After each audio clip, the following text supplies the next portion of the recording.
I straightened my simple black dress, checking my reflection in the hallway mirror of my parents' suburban home. No designer labels, no flashy jewelry, just clean, professional lines and comfortable shoes. The kind of outfit you'd expect from someone who spent their days managing warehouse logistics. Safia, Mom's voice carried from the dining room. Everyone's waiting.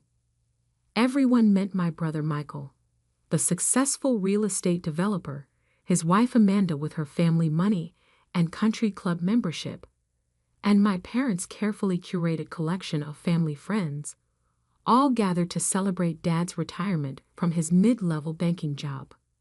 I took a deep breath, remembering why I'd agreed to come tonight. 10 years of condescension, of subtle jabs about my career choices, of being the family disappointment. It was all about to change.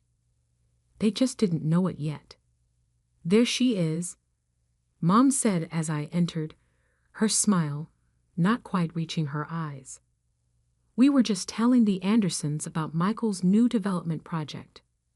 The luxury condos. Michael lounged in his chair, Rolex catching the light. Breaking ground next month. Just need that construction loan to finalize. I nodded, taking my seat at the far end of the table, my usual spot, away from the important conversations. A text buzzed on my phone. All set for tomorrow, boss. Banks open at 9. How's your job, Safia? Mrs. Anderson asked, clearly struggling to remember what I did. Before I could answer, Mom jumped in. Oh, Safia's between things right now, still figuring out her path. Actually, I started. She manages a warehouse. Michael interrupted with a smirk. Inventory and shipping. Very exciting stuff. The table rippled with polite murmurs and quickly changed subjects. I sipped my water, watching Mom shoot me a warning look. Don't embarrass us, that look said. Know your place. If they only knew.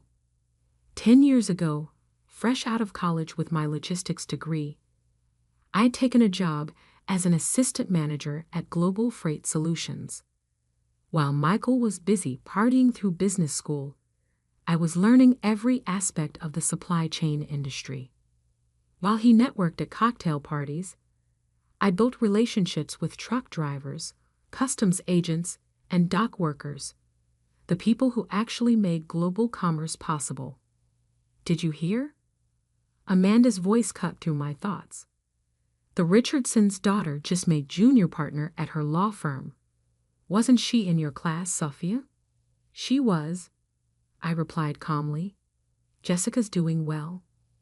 See, Mom seized the opening. It's not too late to go back to school, honey. Law school, maybe an MBA, something respectable. I set down my fork. I like my job, Mom. Sweetheart, Dad joined in, his tone patronizing. You're too smart to spend your life in a warehouse. Even that nice Martinez boy from church became a dentist. The nice Martinez boy had also asked me out last month, then ghosted me after learning what I did for a living. His loss. Speaking of careers, Michael said, Amanda and I are looking at vacation homes in Aspen. Once this development deal goes through, we'll finally be able to afford. If it goes through, I murmured. The table went quiet. What's that supposed to mean? Michael demanded. I shrugged. Construction loans are tough right now. Banks are tightening requirements, especially for luxury developments. And you'd know this because... Amanda's voice dripped with disdain. Just something I heard at work. Mom stood abruptly. Safia, help me with dessert. In the kitchen, she rounded on me. What are you doing? Your brother has important people at this dinner. People who could help your career if you just... Just what, Mom? Pretend to be something I'm not. Don't mention your pathetic job again, she hissed. It's embarrassing enough having to explain to our friends why you waste your potential in some warehouse. I thought about the documents waiting in my briefcase, about the meetings scheduled for tomorrow, about the empire I'd built while they weren't paying attention. Who wants a warehouse manager in the family? Michael called from the dining room, loud enough to carry. Probably can't even afford the maintenance fees at my new development. I walked back in, calm settling over me like a shield. You're right, probably can't. But tomorrow might bring surprises. What's that supposed to mean? Mom demanded. I smiled. Just that things aren't always what they seem. They had no idea how true that was.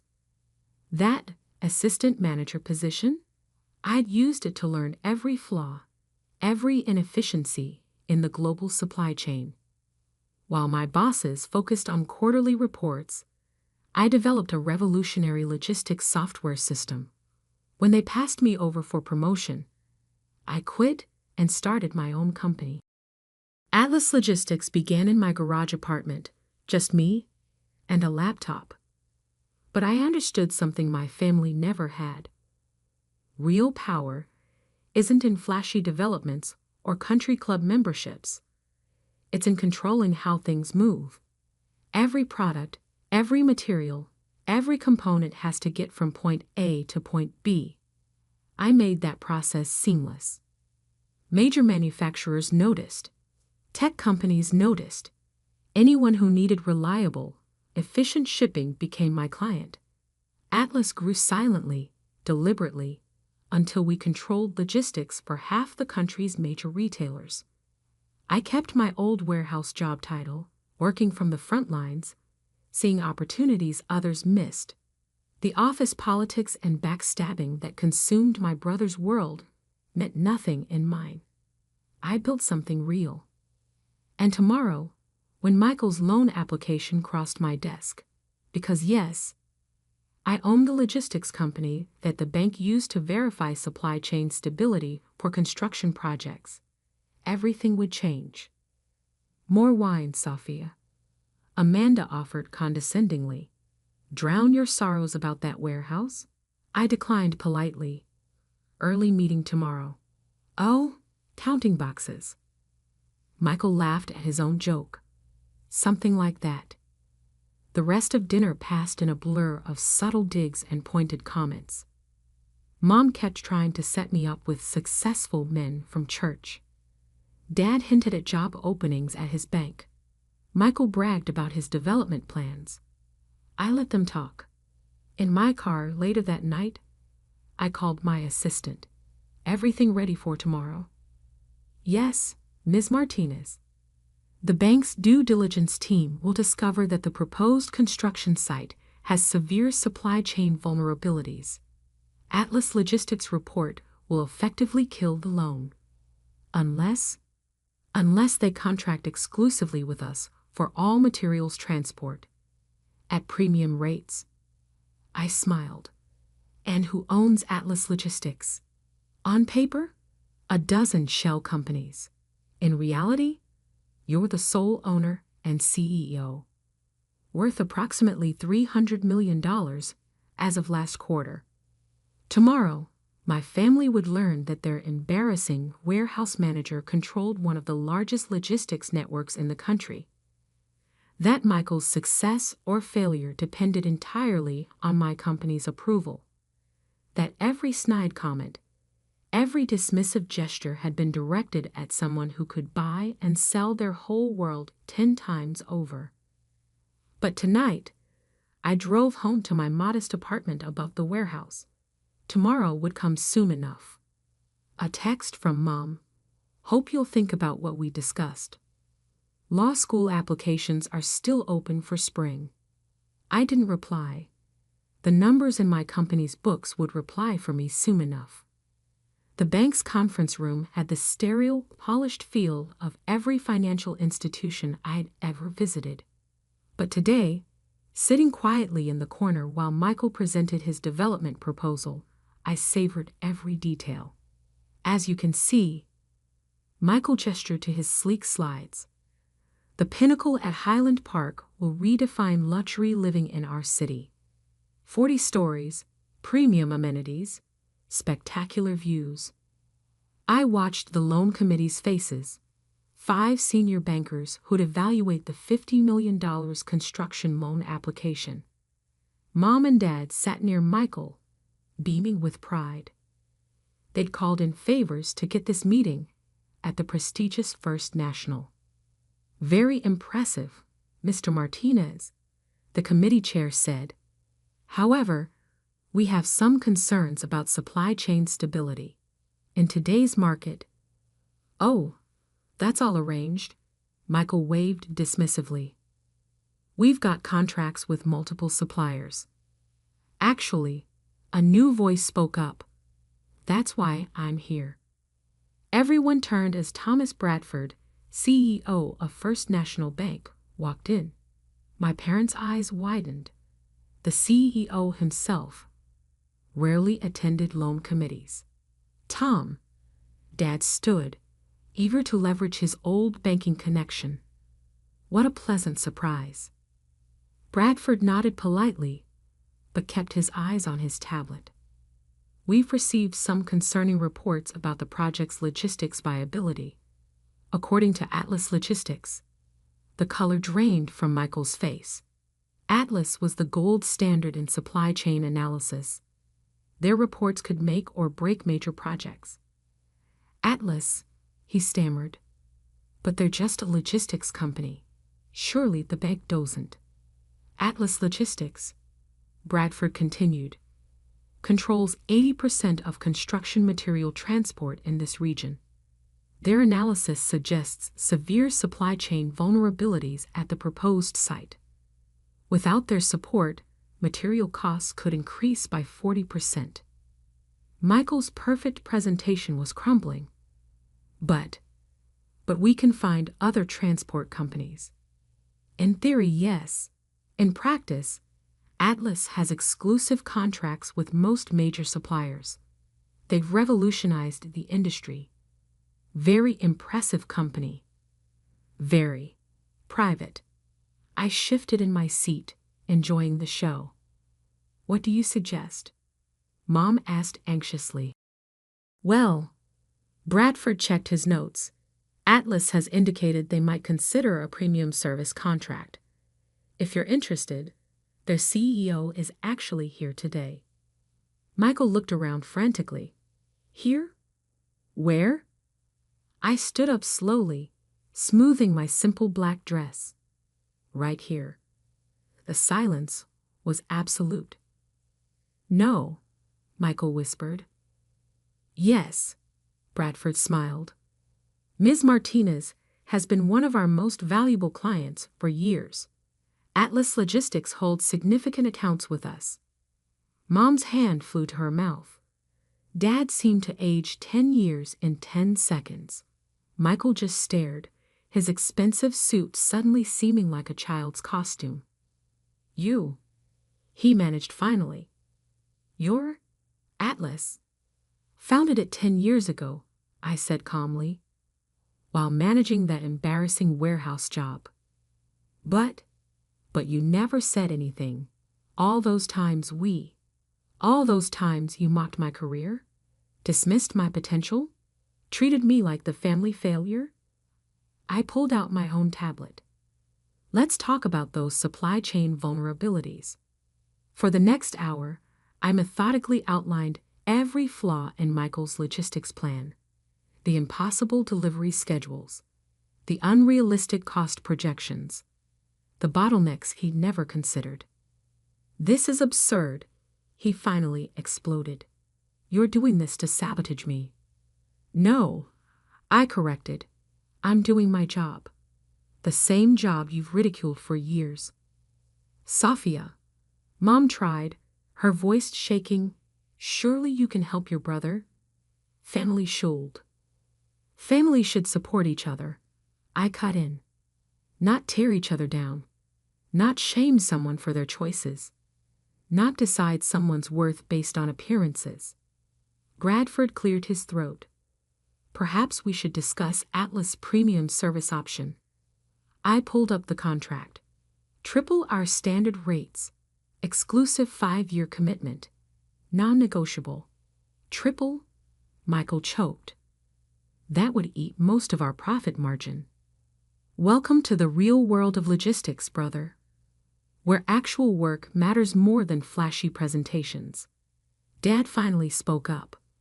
All this time, while we were pushing you to change careers, I was building an empire. I finished. One warehouse at a time. One contract at a time. One innovation at a time. The loan committee shifted uncomfortably. Without Atlas's support, the project was effectively dead. Michael knew it. My parents knew it. Everyone in that room knew it. The premium contract, Michael said finally, defeated. Can we see the terms? I sent the document to his tablet. As he read, his face went through a fascinating range of emotions. Shock at the costs, anger at the conditions, and finally, devastating realization at the signature block. This has to be approved by the CEO personally. That's right. I smiled. That would be me. The warehouse manager you're so ashamed of. Mom started to cry quietly. Dad stared at his hands. The loan committee tried to look anywhere but at our family drama. Mr. Bradford, I said, standing. I believe we're done here. Unless my brother would like to revise his proposal. I'll need time to recalculate, Michael mumbled. As I walked out, Bradford fell into step beside me. That was rather dramatic. Sometimes lessons need to be dramatic to stick. And the premium contract. Will you actually enforce those rates? I thought about years of snide comments, of dismissive gestures, of being the family embarrassment. That depends, I said, on what I hear at the next family dinner. In the elevator, my phone buzzed with messages. Mom begging me to reconsider. Dad asking to meet. Michael's wife, Amanda, suddenly very interested in getting coffee. But the message that caught my eye was from our warehouse supervisor. Loading dock needs approval on the Johnson shipment, boss. I smiled. Time to get back to my embarrassing job. The news spread through our social circle like wildfire. Sophie Martinez, the warehouse manager, was actually a business mogul. My parents' phones exploded with calls from friends suddenly eager to reconnect with their successful daughter. I ignored it all, focusing on what I'd always focused on: running my company. Ms. Martinez, my assistant Sarah, called through the intercom. Your mother's here. Again. It had been 2 weeks since the bank meeting. 2 weeks of avoided calls and declined invitations. But I couldn't hide forever. Send her in. Mom looked different, smaller somehow, without her usual perfectly coordinated outfit and immaculate makeup. She clutched her purse like a shield. This is where you work, she asked, looking around my office. Not the corner warehouse office she'd imagined. Instead, the entire top floor of downtown's most prestigious building. Floor-to-ceiling windows overlooked the city, including the empty lot where Michael's development should have been rising. This is one of my offices, I replied. I'd prefer being at the warehouses, where the real work happens. Why didn't you tell us? The question burst out of her. All these years, we thought. You thought what you wanted to think, Mom. You saw a warehouse manager and decided that wasn't good enough. Never asked what I actually did. Never showed interest in my work. We were worried about you. Living in that tiny apartment, working those long hours. That apartment is above our main distribution center. I lived there because I wanted to, not because I had to. I gestured to the city view. I could have bought this building years ago, but flash and status. That was never my goal. She sank into a chair, looking lost. Your father hasn't slept since we found out. He keeps talking about all the times he tried to get you entry-level bank jobs, thinking he was helping. And Michael? He's struggling. The development deal fell through completely. No other logistics company will touch it after Atlas declined. I pulled up my tablet, showing her Atlas's real-time operations map. Thousands of dots moving across the country, trucks, ships, planes, all coordinated through our systems. This is what I built, Mom. While you were embarrassed by my job, I was revolutionizing how goods move around the world. While you were trying to set me up with dentists and lawyers, I was building something that actually matters. I'm so sorry, she whispered. We were so wrong. A knock interrupted us. Sarah again. Sorry, Ms. Martinez, but we have a situation at the Port of Seattle. Major weather delay, affecting the tech corridor shipments. Give me a minute. I turned back to Mom. This is why I love my job. Real problems, real solutions, not just status and appearances. She watched in silence as I coordinated with our port managers, rerouting shipments through alternate channels, adjusting schedules in real time. Millions of dollars of goods, thousands of jobs, all depending on quick, smart decisions. You're amazing at this, she said finally. I always was. You just never saw it. Another knock. This time Michael, looking uncomfortable in a cheap suit. Sophia, He stopped, seeing Mom. Oh, I can come back. Stay, I said. Family meeting might as well be now. He sat heavily, avoiding my eyes. I lost everything, he admitted. The development deal, my investors, even Amanda. She left. Says she didn't marry a failure. He laughed bitterly. Funny, that's how we treated you all these years.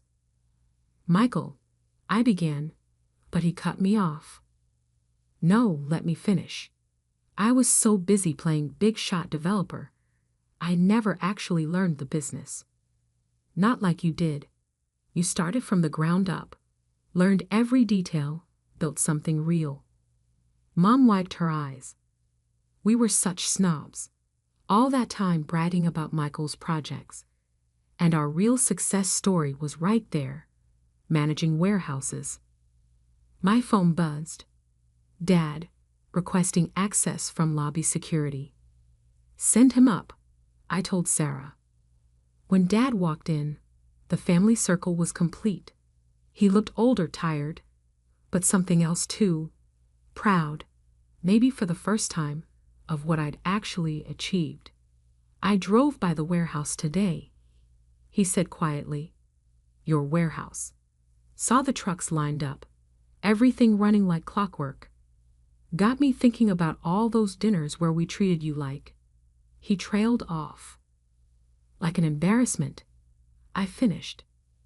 He nodded sadly. While you were building an empire, we were measuring success by country club memberships. I've never been more wrong about anything in my life. I pulled up another screen. The contract Michael had refused at the bank. The premium rates, I said, were never real.